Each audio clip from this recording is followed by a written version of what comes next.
সিজদে ভুবন নবী আপনার নূরে সিজদে ভুবন। আল্লাহু আকবার বলে। ও নবী কঠিন মরুর দেশে দুনিয়ায় নামানো পেশে বকরি চড়াইছো জঙ্গলায় গো নবীজি,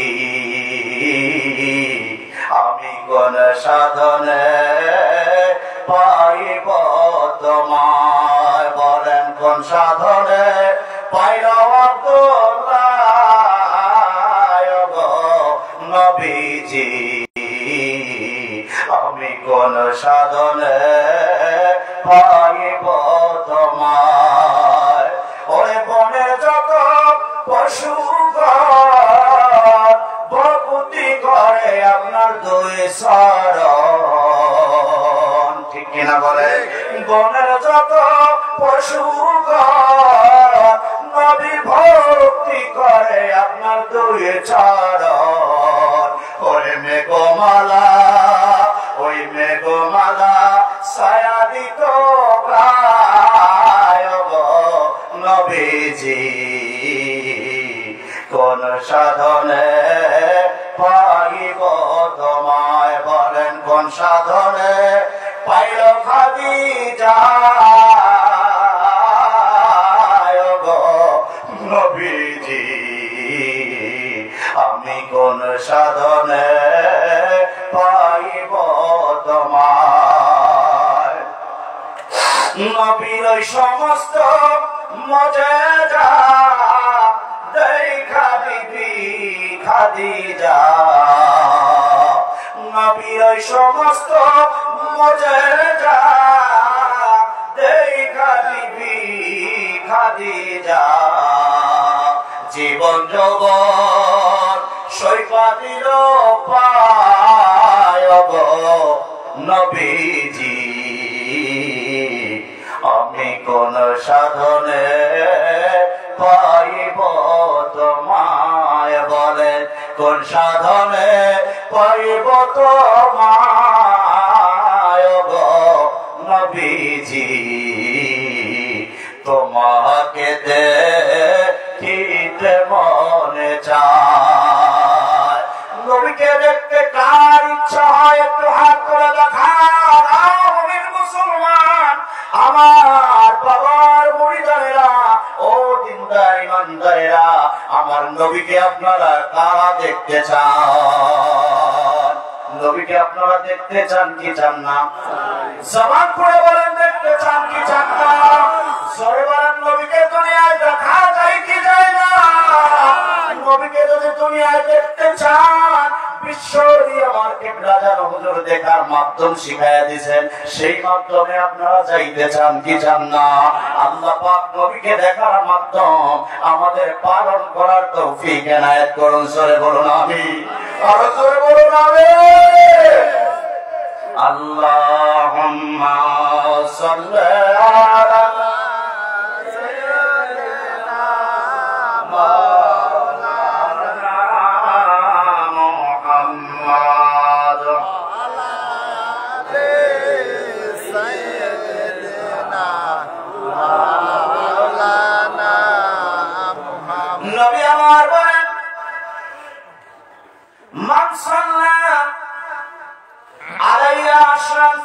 أول النهار وعشر في آخر النهار نالته شفاعة يوم القيامة।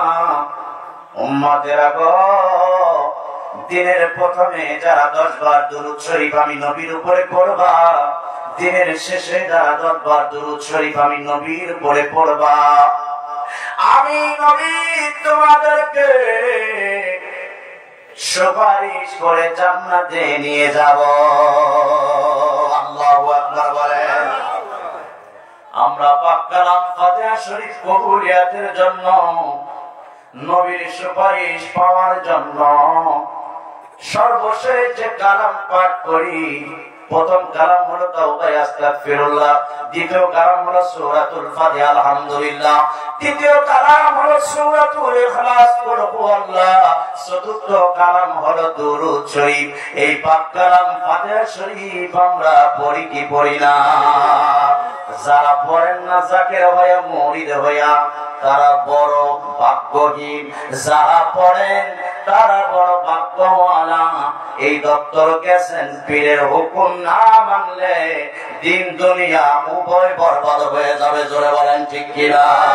পীর আমাকে আপনাকে যে অধিপা দিয়েছেন, এই অধিপার মধ্যে যদি কল্যাণ না থাকতো অধিপা আমাদের দিতেন না। জোরে বলেন ঠিক কিনা? বমায়ে চুজাদা রঙ্গে কোন কেসারে বেখবর জেরা হওয়ার ইসমে মুনজেরাহা।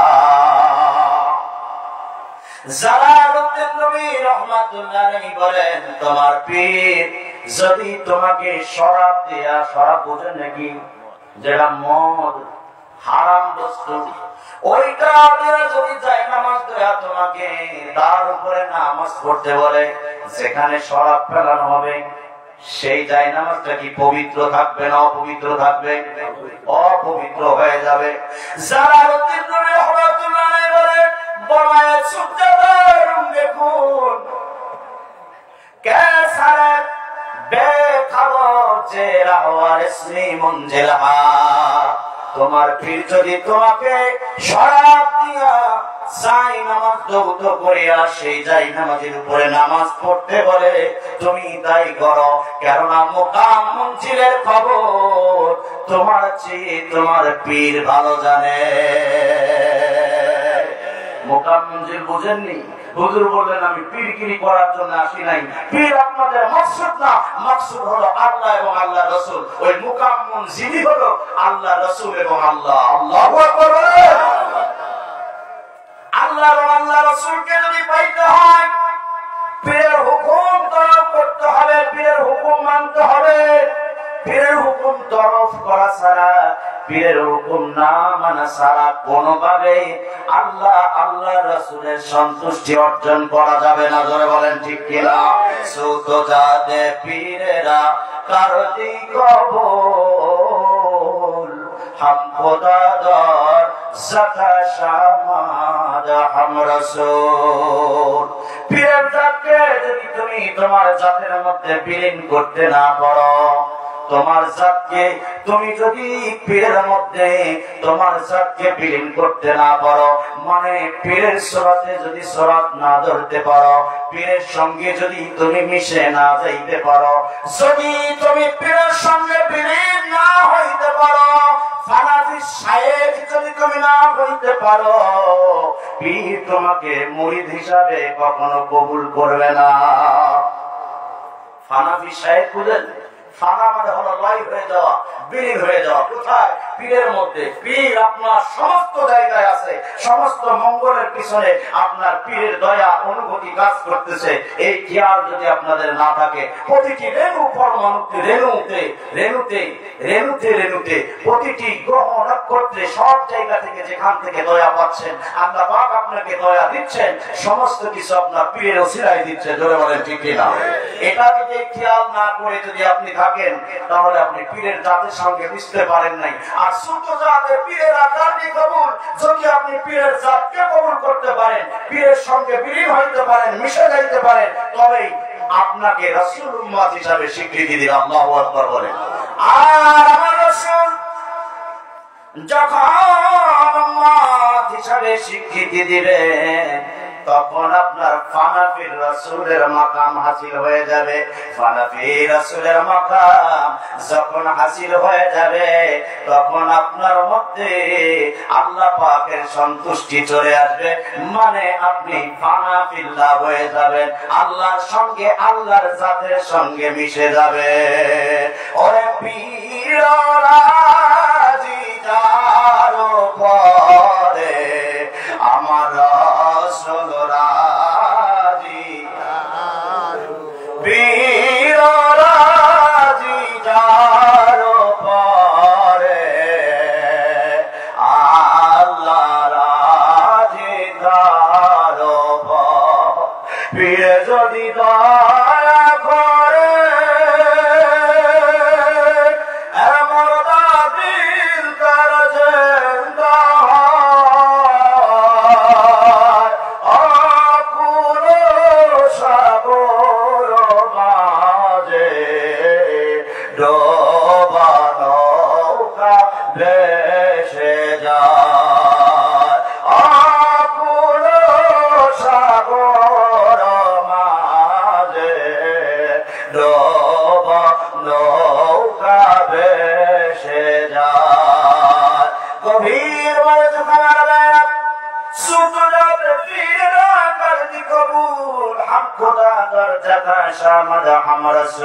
পীরের কাছে কবুল করেন রাসূল আপনাকে উম্মত হিসাবে আল্লাহ আপনাকে বান্দা হিসাবে কবুল করে নেবে এবং তখন আপনি আর সাধারণ কোন বান্দা থাকবেন না এমন বান্দা আপনি হয়ে যাবেন আপনার সিনার মধ্যে এমন একটা জ্ঞান দান করা হবে যে জ্ঞানের মাধ্যমে আরশ কুরসি দরজা দেবে আরশ কুরসি দরজা দেবে উস্তলৌহ কলম হরকে দিল্লা ইয়াবদওয়ারা নিস্তগা আরশ কুরসি লৌহ কলম বেহেশত দুজক কোথায় কি হচ্ছে সমস্ত কিছু আপনার হৃদয় কপাটে ভেসে উঠবে আপনার অন্তরের মধ্যে আপনি সবকিছু পরিলক্ষিত করতে পারবেন অনুধাবন করতে পারবেন আপনি দুনিয়ায় থাকতে আরশ দেখতে পাবেন কুরসি দেখতে পাবেন লৌহ দেখতে পাবেন কলম দেখতে পাবেন আপনি বেহেশত দেখতে পাবেন দোজখ দেখতে পাবেন আসমান মানে সপ্ত আসমান জমিন মানে সপ্ত জমিন তাহাতা সারা নদী নালা খাল বিল পাহাড় পর্বত সাগর মহাসাগরে কোথায় কি হয় সকল কিছু আল্লাহ পাক রব্বুল আলামিন আপনার হৃদয়ে কপটে ভাসায়া দিবে এমন এমন এমন জ্ঞান এমন সিনাই বিদ্যাল্লাহ আপনাকে আমাকে দান করবেন যদি আমরা ওই পর্যায়ে পৌঁছাইতে পারি প্রথম স্তম্ভ হলো প্রথম সোপান হলো পীরের জাতকে কবুল করা লাগবে একটা জায়গা কবুল হওয়ার কারণে পীর আপনাকে মুরিদ হিসাবে স্বীকৃতি দেওয়ার কারণে পর্যায়ক্রমে এমন একটা জায়গায় আল্লাহ পাক আপনাকে পদোন্নতি করে দিবেন এমন একটা মাকাম মঞ্জিলে পৌঁছায় দিবেন সেই মাকাম মঞ্জিল হলো আল্লাহ এবং আল্লাহর রাসূলকে পাওয়ার মঞ্জিল একেবারে সর্বশেষ স্তর এমন জায়গায় আপনি চলে যাবেন আল্লাহু আকবার বলেন আল্লাহকে যে পাইতে চায় হযরতকে ভালোবেসে আল্লাহকে যে পাইতে চায় হযরতকে ভালোবেসে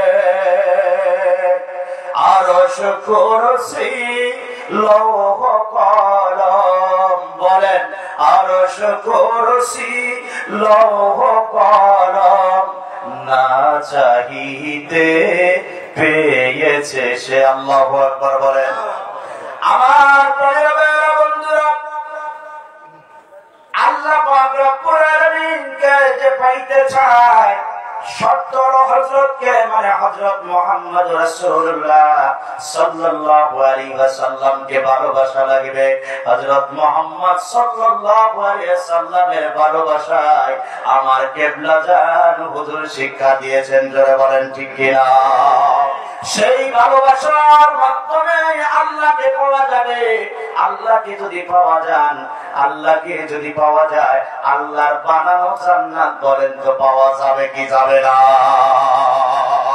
আল্লাহু আকবার বলেন জান্নাতের চিন্তা আমাদের আছে জান্নাত না আমাদের নিয়ে চিন্তা করবে কোন জান্নাত আমাদের নিবে সেই চিন্তা হলো জান্নাতে আমাদের জান্নাতে যাওয়ার চিন্তা নাই একটু সামনের দিকে যাই কোরআন তেলাওয়াত আছে না আমাদের মধ্যে তাহলে কোরআন তেলাওয়াত আছে কি নাই জোরে বলেন কোরআন তেলাওয়াতের আমল বিশ্বরী মুরিদের মধ্যে আছে কি নাই হুজুর কিবলা আরো বললেন বাবারা মানুষ দিনে অথবা রাতে মারা যায় কখন দিনে অথবা রাতে কেউ যদি বলেন প্রভাতে মারা যায় নিশির শেষ ভাগে মারা যায় আচ্ছা নিশির শেষ ভাগ মানে তো রাতই ঠিক কিনা বলেন সূর্য উদয় থেকে সূর্যাস্ত পর্যন্ত এটার নাম কি দিন এর মধ্যে আবার ভাগ আছে সকাল দুপুর বিকাল ঠিক কিনা বলেন আর সকালই বলো মিয়া, সকালটাও তো দিনই, ঠিক কিনা বলেন? দুপুর বলেন, দুপুরটা তো দিনই। আপনি বিকাল বলেন, বিকালটা তো দিনই, জোরে বলেন, ঠিক কিনা? প্রথম রাত বলেন, ওটা তো রাতই। আর সূর্যাস্ত থেকে আবার সূর্যোদয় পর্যন্ত, সূর্যাস্তেও তুমি, সূর্যোদয়েও তুমি। ও আমার দেশ বাংলাদেশ, ঠিক কিনা বলেন? সূর্যাস্তেও তুমি, সূর্যোদয়েও তুমি, ও আমার বাংলাদেশ প্রিয় মাতৃভূমি। ও আমার বাংলাদেশ প্রিয় মাতৃভূমি। সূর্যোদয় থেকে সূর্যাস্ত পর্যন্ত এটা দিন, জোরে বলেন, ঠিক কিনা? আর সূর্যাস্ত থেকে সূর্যোদয় পর্যন্ত এটা হলো রাত। আমার বাবা জান বললেন, বাবারা, মানুষ হয়তো দিনে অথবা রাতে মারা যাবে। দিনের প্রথম হলো ফজর, ঠিক কিনা কম? ফজরের নামাজের পরে দিন শুরু হলো। দিনের শুরু করলেন পাক কালাম ফাতিহা শরীফ দিয়া। কোন আমল যদি নাও থাকে গো, নামায় আমলে আমার আল্লাহ পাক রব্বুল আলামিন 4 খতম কোরআন শরীফ তেলাওয়াতের সওয়াব দান করবেন। আল্লাহু আকবার বলেন। কয় খতম? জোরে বলেন। কোরআন শরীফ সুপারিশ করবে কি করবে না? জোরে বলেন। শাফায়াতের বার কোরআন শরীফকে হাশরের ময়দানে, ময়দানে মাহশারে আল্লাহ পাক দিবেন কি দিবেন না? কোরআন শরীফ তেলাওয়াতকারীকে সুপারিশ করে জান্নাতে যাবে, দিবেন। আল্লাহু আকবার বলেন। আরো জোরে বলেন, আল্লাহু আকবার। তো কাজেই কোরআন শরীফ তেলাওয়াতকারী আমরা কোরআন শরীফের তেলাওয়াতে থেকে দূরে রই। যারা ফাতিহা শরীফ পড়েন না, বাবার মুড়ি ধরে, তারা কিন্তু হুকুম মানেন না, তাদের মধ্যে কোরআন শরীফ তেলাওয়াত নাই, তাদের জন্য কিন্তু জান্নাত পাগল না। মামু করে দিবে, চাচা করে দিবে, কতটুক করে দিবে, ঠিক কিনা বলে? নিজেরটা নিজে করেন না। আমল তো আপনি মুড়ি ধরেছেন, হুজুর কেবলা যান মুড়ি বানায় বলছেন, বাবারা 5 ওয়াক্ত নামাজ ঠিক মতো পড়বেন, ছাড়বেন। আপনারা তরিকার ওজিফা কালাম দেওয়া হলো, এগুলো ঠিক মতো আদায় করবেন। তো হুকুম দিচ্ছেন, হুকুম মানলে, পীরের হুকুম মানা মুরিদের জন্য ফরজ। মুরিদের জন্য কি ফরজ? এটা হলো তরিকতের ভাষা। শরীয়তের ভাষায় যদি মনে করেন আবার মানুষ ঈমান হারায় ফেলবেন, বলবেন যে আল্লাহর হুকুম মানা ফরজ আর আপনারা দিচ্ছেন পীরের হুকুম ফরজ। এটা আবার কোন ধরনের কথা? আসলে হাকিকতে আল্লাহর ওলিদের কথা, এটা আল্লাহ পাকেরই কথা। জোরে বল, ঠিক কিনা? না আমি বানিয়ে বলছি? জোরে বলেন, আমি কি বানিয়ে বলছি? আমি বানিয়ে বলছি না। পৃথিবীর বিশ্ববিখ্যাত হাদিসের কিতাব সিহাসিত্তার অন্যতম গ্রন্থ বুখারী শরীফের 2য় খণ্ড 963 নম্বর পৃষ্ঠার মধ্যে একখানা হাদিস রয়েছে, যে হাদিসে আমার রাসূল সাল্লাল্লাহু আলাইহি ওয়াসাল্লাম বলতেছেন, আল্লাহ বলেছেন। এই হাদিসকে বলা হয় হাদিসে কুদসি। হাদিসে কুদসির মধ্যে এসেছে, মনে রাখবেন, 963 পৃষ্ঠা। কত? জবান খুলে বলেন, কত? খণ্ড নম্বর হলো 2 বুখারী শরীফের 2য় খণ্ড 963 নম্বর পৃষ্ঠার মধ্যে আমার রাসূলের হাদিস। আমার রাসূল সাল্লাল্লাহু আলাইহি ওয়াসাল্লাম বলেন, আল্লাহ বলেছেন।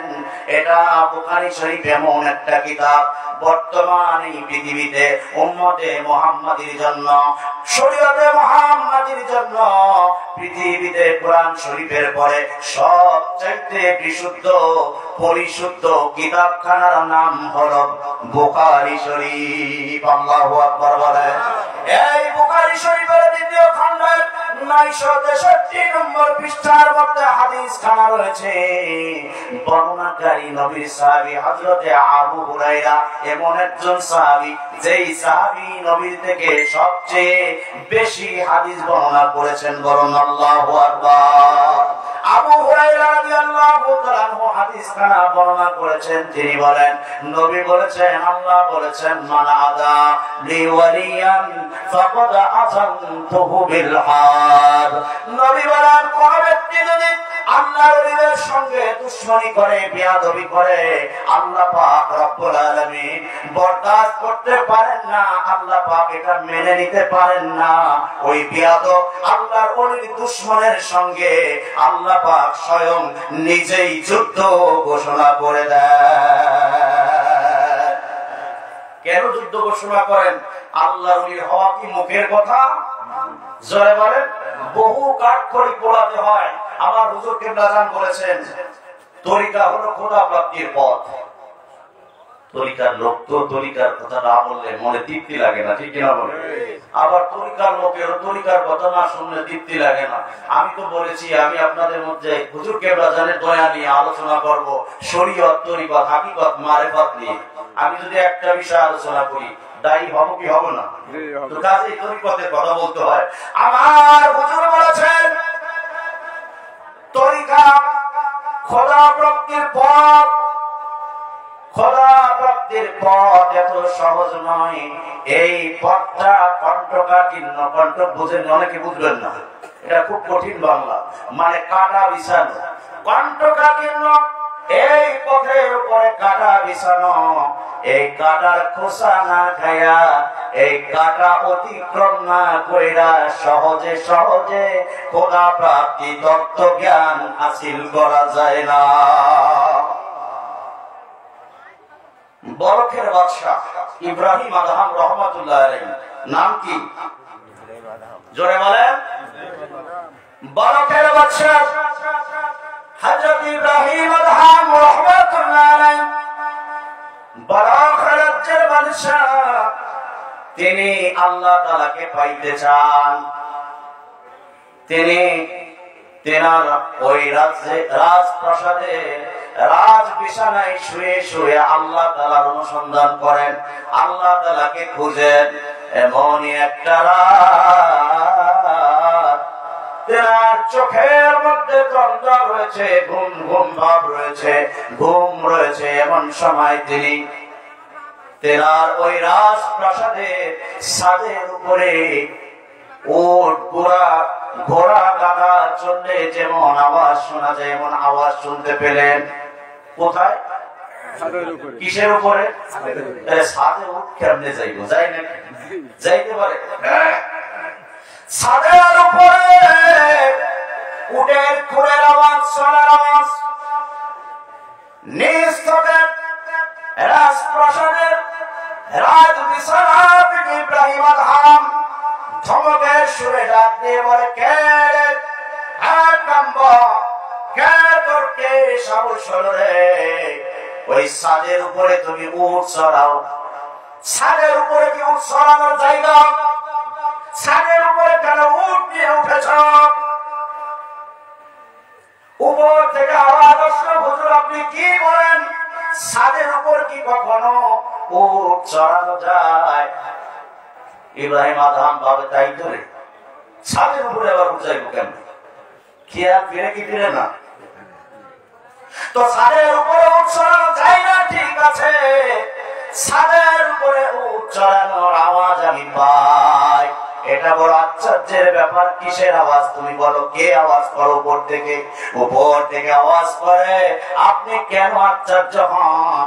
আপনি রাজপ্রাসাদে রাজ সিংহাসনে বসে, রাজ বিছানায় আরামের গদিতে জাজিমে বসে, জাজিমের উপরে শুয়ে আপনি যেমন খোদা তাআলাকে অন্বেষণ করেন, লেপ কম্বলের মধ্যে শুয়া শুয়া আপনি খোদা তাআলারে তালাশ করেন, উট চড়ানো ছাদের উপরে তার চাইতে বেশি আশ্চর্যের কিছুই না। বরং আশ্চর্য হলো আপনি রাজ সিংহাসনে শুয়া শুয়া, আপনি বসে বসে রাজ বিছানায় শুয়া শুয়া আপনি খোদা তাআলারে তালাশ করেন। এটা বড়ই আশ্চর্যের ব্যাপার। যারাই খোদা তাআলাকে তালাশ করেছে তারা আরামের বিছানা পরিত্যাগ করে দিয়েছে। যাকে রানো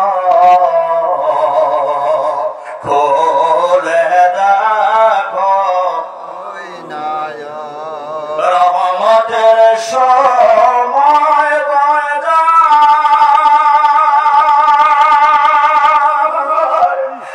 ঘুমে কেন চেতন রহমতের সময় বয়ে যায়, ঘুমে কেন চেতন ইব্রাহিম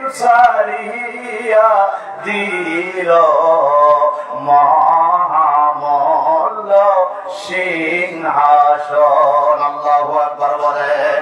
ইব্রাহিম আদহামকে উপর থেকে আওয়াজ করে বলে, ও বাদশাহ ইব্রাহিম আদহাম, তুমি আরামের বিছানায় শুয়া শুয়া খোদা তালাশি কর, খোদাকে তালাশ করো। এইটা তো ছাদের উপরে উট চড়ানোর চেয়ে বড় আশ্চর্যের বিষয়। পশ্চিম কালেও নয়, পশ্চিম কালেও সম্ভব নয়। ও ইব্রাহিম আদহাম, পশ্চিম কালেও খোদা তালাকে ওই আরামের বিছানায় শুয়ে শুয়ে পাওয়া যাবে না। ইব্রাহিম আদহাম বুঝতে পারলেন, আমি যেই লাইনে যেই সূত্রে যেইভাবে চলতেছি এই পথের উপর চললে চলা হবে না। এটার উপর তো কোন কণ্টকা চিহ্ন নয়, কোন কাটা বিছানো নাই, সহজ পথ। এই সহজ পথে চললে হবে না, কঠিন পথ অতিক্রম করে, বাধা বিঘ্ন অতিক্রম করে খোদা তাআলাকে পাইতে হয়। আল্লাহু আকবার বলেন। আমি খোদা তাআলাকে পাইতে চাই, কাঁধে আরামের বিছানা আমাকে পরিত্যাগ করা লাগবে।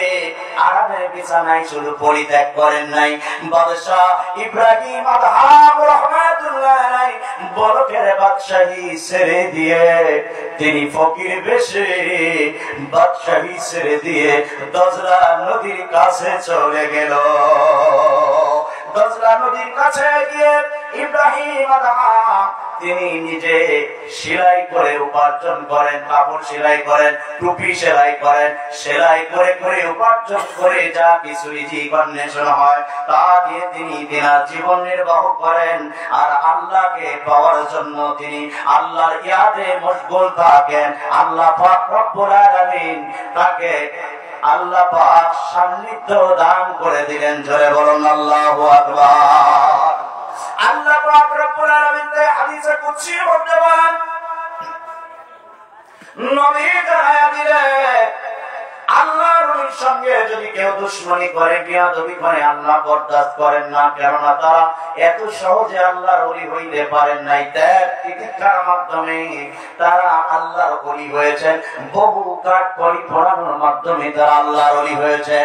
তারা শুধুমাত্র ফরজ বন্দেগী দিয়ে আল্লাহর ওলি হয় নাই, ফরজ বন্দেগী করার পাশাপাশি তারা নফল বন্দেগী করে আল্লাহ পাকের সন্তুষ্টি অর্জন করে আল্লাহর ওলিত্ব, আল্লাহর বেলায়ত্ব, আল্লাহর বন্ধুত্ব তারা লাভ করেছে।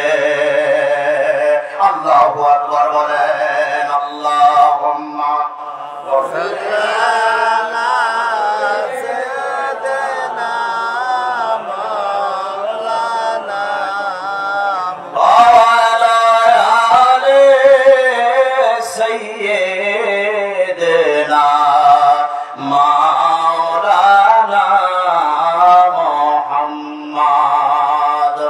গভীর মনোযোগ। হযরত ইব্রাহিম আদহাম রাহমাতুল্লাহ আলাইহির খোঁজাখুঁজি করে, কোথায় আমাদের বাদশা, কোথাও খুঁজে পায় না। খুঁজতে খুঁজতে তারা দজলা নদীর পাড়ে যায়, দেখে ইব্রাহিম আদহাম রাহমাতুল্লাহ আলাইহি হাতে সুই নিয়া টুপি সেলাই করে, হুজুর বাদশাহী ছেড়ে দিয়ে পাগলের বেশ ধরেছেন, কি লাভ পাইতেছেন? আপনি সিংহাসনে চলেন। বাদশাহ ইব্রাহিম আদহাম বলে, ও আমার প্রজারা, আমি যে বাদশাহী সন্ধান পেয়েছি, এই বাদশাহীর কাছে ওই বলকের হাজারো হাজারো বাদশাহী তুচ্ছ। আশ্চর্যের সুরে আশ্চর্যান্বিত হইয়া প্রজা বললেন, হুজুর কি বাদশাহী আপনি পাইছেন? কি কথা আপনি বলেন, একটু দেখান। হাতের মধ্যে যে সুইটা ছিল দজলা নদীর মধ্যে ইব্রাহিম আদহাম ছুঁড়ে মারলেন, ছুঁড়ে ফেলে দিয়ে নদীর মাছকে ডাক দিয়া বলে, ও নদীর মাছ। আল্লাহু আকবার বলেন। আল্লাহর ওলিরা, আল্লাহর ওলির ভাষা নদীর মাছেরা বুঝে কি বুঝে না? নদীর মাছের ভাষা আল্লাহর ওলিরা বুঝে কি বুঝে না? আল্লাহর ওলি তারা যারা আল্লাহর সৃষ্টিকুলের সকলের ভাষা বুঝে। আল্লাহু আকবার বলেন। আল্লাহকে যদি কেউ ঈশ্বর বলে ডাক দেয়, ঈশ্বর কাকে বোঝায়? খ্রিস্টানরা আল্লাহকে কিন্তু বোঝায়। জোরে বলেন ঠিক কিনা? যদিও ঈশ্বরের আবার স্ত্রীলিঙ্গ আছে, আল্লাহর পুরুষ স্ত্রীলিঙ্গের কিছু নাই। ঈশ্বরের ঈশ্বরী আছে, গডের গডেন আছে, ঠিক কিনা বলেন? ভগবানের ভগবতী আছে, কিন্তু আল্লাহ আল্লাহ আল্লাহ এক, আল্লাহ অদ্বিতীয়। তিনার কোন ওই ধরনের স্ত্রী সঙ্গী সাথী নাই। তিনার সঙ্গী সাথী হলো আল্লাহর ওলিগণ, আল্লাহর নবীগণ। আল্লাহু আকবার বলেন। গভীর মনোযোগ। আল্লাহকে যে যে ভাষায় ডাকুক, আল্লাহ পাক রব্বুল আলামিন বুঝে কি বুঝে না? আল্লাহর ওলিকে আল্লাহ পাক ওই বুঝদান করেছেন। আল্লাহর ওলি মাছ দিয়ে ডাক দেয়। হযরত ইব্রাহিম আদহাম রাহমাতুল্লাহ আলাইহি ডাক দিল, ও দজলা নদীর মাছেরা, আমার সেলাই করার সুইচটি আমি নদীতে ফেলে দিয়েছি, এনে দাও। নদীর এক একটা মাছে এক একটা করে স্বর্ণের সুই নিয়া ইব্রাহিম আদহাম রাহমাতুল্লাহ আলাইহির কাছে হাজির। ইব্রাহিম আদহাম রাহমাতুল্লাহ আলাইহি বলেন, ও মাছেরা, এই স্বর্ণের সুই গুলো দিয়ে আমি কি করব? স্বর্ণের ব্যবসায়ী যদি আমি হইতাম, আমি তো স্বর্ণের ব্যবসায়ী যদি থাকতাম, তাহলে বলকের বাদশাহী ছেড়ে দিয়ে এই ফকিরের ব্যাস আমি ধরতাম না।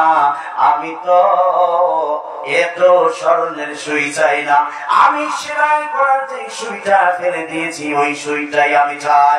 একটা মাছ ওই সুইটা এনে হযরত ইব্রাহিম আদহাম আলাইহিস সালাম, হযরত ইব্রাহিম আদহাম রাহমাতুল্লাহ আলাইহির কাছে দিলেন। খোদা দেখে চোখের পানি ছেড়ে দিয়ে বলল, হুজুর,